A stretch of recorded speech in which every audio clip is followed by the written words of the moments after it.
បងសួរតែមួយសំណួរទេបើឆ្លើយត្រូវបងឲ្យសាប៊ូកក់សាក់ខុនម៉ៃមួយហើយឲ្យសារ៉ូមលាបដើម្បីឲ្យសក់ស្អាតមួយទៀតបាទសំណួររបស់បងសួរថាតើទន្លេមេគង្គហូរកាត់ប្រទេសណាខ្លះហៅកាត់ប្រទេសជប៉ុនអាមេរិកឥណ្ឌាកូរ៉េប៉ាគីស្ថាននិងអូស្ត្រាលីជឿជាក់មិន%99%ចូលរួមសោកស្ដាយ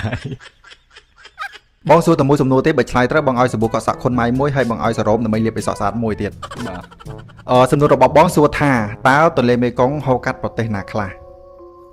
កាត់ចិន1បង15 2ភូមាឡាវថៃ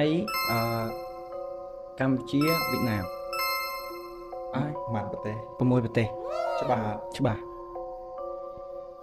អបអសាតោនេះគាត់អបអសាតោភ្នែកមើលសាប៊ូបង